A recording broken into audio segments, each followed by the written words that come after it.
Et en fait, donc voilà, suite à cette affaire-là, ça nous retrace pas mal d'événements. Et je tiens à repréciser, hein, parce que c'était pas clair pour certains, mais il faut faire la distinction entre islam et islamo-racaille. Parce que l'islamo-racaille, c'est quelqu'un, j'ai envie de dire, comme toi et moi, sauf qu'il a un contexte, une culture, par exemple, maghrébine ou turque, et en fait, il vit en Occident et il est obligé de. Enfin, il a accumulé les tares de l'Occident, qui sont par exemple la consommation d'alcool et de drogue. Ce qui n'a rien à voir en fait avec le concept islamique de départ.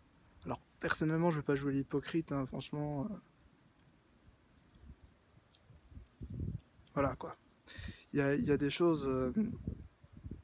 J'ai horreur de l'image.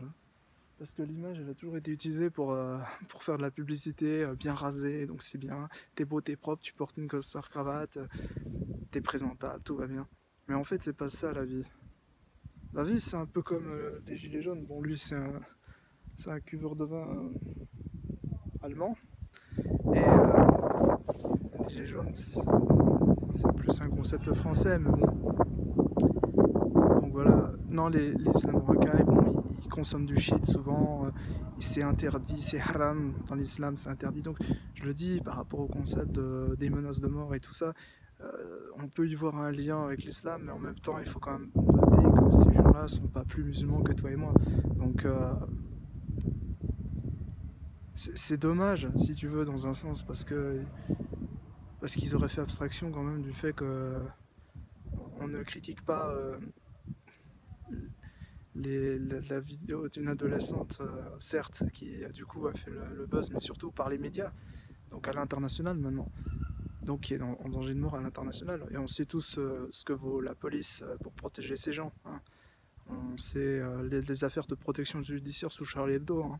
Voilà, et puis l'affaire de ce flic de la police secrète qui était en fait en réalité un terroriste, il est membre du gouvernement, etc. Bon bref, voilà, la sécurité en France, c'est vraiment un désastre. Euh, donc par rapport à ce concept, je dénonce ouvertement ce qui s'est passé, enfin je veux dire ce qui se passe en fait des deux côtés d'ailleurs.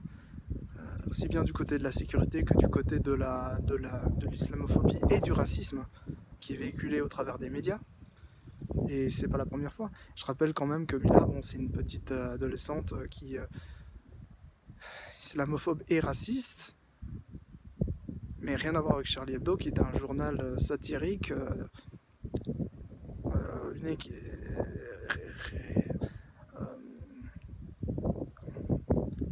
était composé en réalité d'une équipe d'adultes, donc voilà, majeurs et vaccinés. C'est pas pareil, on n'est pas dans le même cas de figure, mais et puis c'était des dessins. Là, on parle de paroles. Après, on pense ce qu'on veut, hein, mais bien sûr, on pense ce qu'on veut. Mais le concept de l'islamo-racaille et tout, ce que je tiens à souligner, voilà, déjà, il faut être, ce sont des racailles qui ont perdu un peu tout sens commun, comme toi, Mila, j'ai envie de dire. Parce que, à un moment donné, il faut dire les choses telles qu'elles sont. Ce sont des racailles avec une connotation islamique et maghrébine et turque, mais peu importe. Moi aussi, je suis d'origine turque et j'ai en Espagne des origines. Donc du coup, la reconquista, c'est quoi? C'est quelque chose qui a imposé aux Maghrébins, aux musulmans de devenir catholiques, en fait, chrétiens catholiques. Donc voilà, c'est n'importe quoi. Donc voilà, c'est du n'importe quoi sur du n'importe quoi. Donc voilà, on enchérit, on surenchère sur ton compte alors que toi tu vis très mal. Ça, tout le monde le sait. Il n'y a pas besoin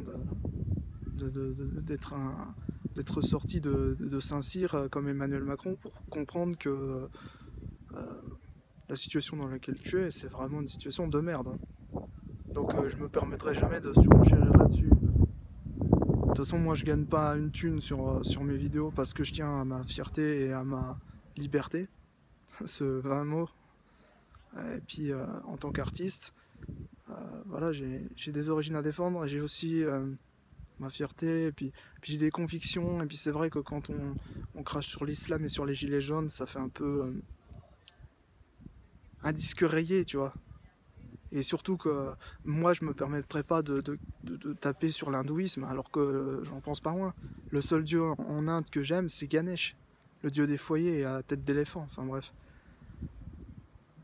je vais pas te mentir, voilà, c'est une situation assez exécrable. Donc je te parle à toi, à tout le monde, je m'en fous. Je te dis les choses telles qu'elles sont.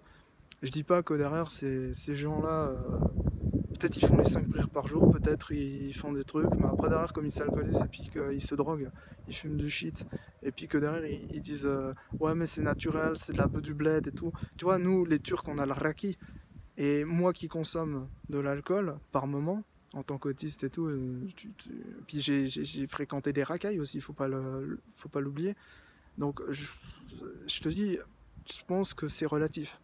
Les questions concernant des gens qui te menacent de mort, mais il faut essayer de comprendre l'ensemble, tu vois. Et après, moi, en fait, j'espère que rien, enfin là, de fâcheux ne t'arrivera. Et je te dis, moi, je serais toi pendant 2 ans, je ferais rien du tout, je me ferais pas remarquer. Pendant 2 ans, tu fais tes études et voilà. Parce que je pense que tu es dans une phase où, je dis pas que je t'excuse pas en fait, mais tu es dans une phase et les médias auraient jamais dû te projeter, t'aurais jamais dû publier cette putain de vidéo. On peut publier des vidéos sur ce qu'on déteste et tout, mais d'un autre côté, c'est vraiment très très incitation à la haine et tout, c'est vite tombé, puis de toute façon, c'est contre-productif et c'est aussi très mal placé en fait. Donc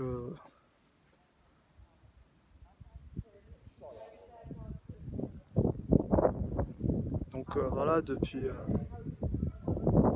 tout ce temps, c'est même pas une question de gauchisme ou de bomo-gauchisme, à un moment donné, on vit ensemble quoi.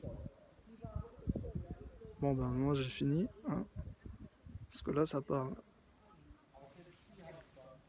Donc voilà, c'était pour dire, j'espère avoir tout dit au sujet de l'islamo-racaille, ce qu'il en est. Maintenant, je te dis, je peux pas leur cracher dessus en disant ouais, c'est des islamo-racailles, ils sont hypocrites et tout, bien sûr.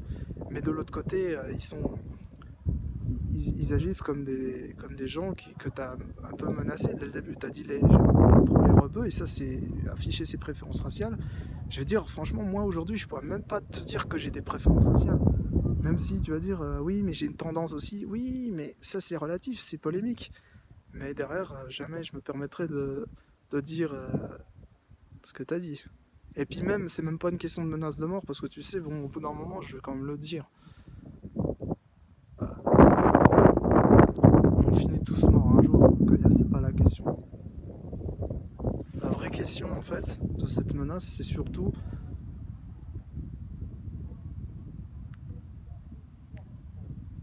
la façon dont tu as utilisé ça, dans le contexte dans lequel tu as parlé, en fait, ça m'énerve, même moi, tu vois. Alors du coup, ben, je me permettrai pas de faire n'importe quoi, mais ça c'est normal. Bon, moi j'ai 30 ans, c'est vrai, c'est pas pareil. On a un âge on va dire, de sagesse, et je comprends pas quand les gens voient pas que la référence, tu vois, quand on tape sur les gilets jaunes, c'est tout le temps maintenant. On dit tout le temps, comme on n'a pas pu les récupérer, on tape dessus, on dit ouais, regardez, c'est des fachos, c'est des islamophobes, c'est des antisémites. Mais on oublie de dire que quand Finkielkraut a été attaqué, c'est aussi parce qu'il est membre du gouvernement. Et puis après, il a ses idées, il a défendu des pédophiles, je rappelle. Donc voilà, il a défendu Polanski, voilà. Bon bref, on s'en fout, mais à un moment donné, moi je me permettrai jamais de faire ce qu'il a fait, et c'est pareil. Mais après dire, il y a des islamophobes, bien sûr, il y a des antisémites, il y a de tout, bien sûr. Mais à un moment donné, il faut écouter la colère du peuple. Il faut essayer d'analyser clairement, et de ne pas pointer le doigt et faire un effet loupe, comme dit Jérôme Rodriguez, dont la famille d'ailleurs, il le dit lui-même, a porté le pyjama rayé. Alors, je veux dire, à un moment donné, il faut être logique. Il faut être honnête. Il faut être franc aussi, c'est bien, mais il faut être honnête surtout. Il y a une manière de dire, et puis je pense que sincèrement, en fait, comme je dis, ta vidéo, elle fait pas vraiment, elle fait le buzz parce que les médias ont relayé l'affaire et puis que ça crache sur l'islam. Alors ils adorent ça. Si t'aurais craché sur les gilets jaunes, c'était pareil. Ils adorent ça. Et complètement manipulé. C'est pour ça que je dis, bon, Je dis, faut être plus malin que ça, faut arrêter de regarder ta vidéo. Moi, je l'ai regardé une fois, mais c'est vrai que je m'en fous. Sans déconner, tu dirais ça devant moi,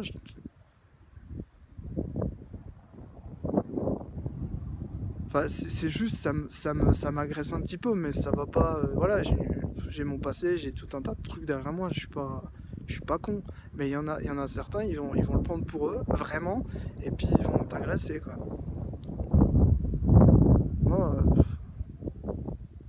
franchement, on n'a plus droit à la fessée, mais c'est vrai qu'il y a des baffes qui se perdent, quoi. C'est vrai que, voilà, quoi. Après, c'est juste un peu bizarre qu'on ait laissé faire, mais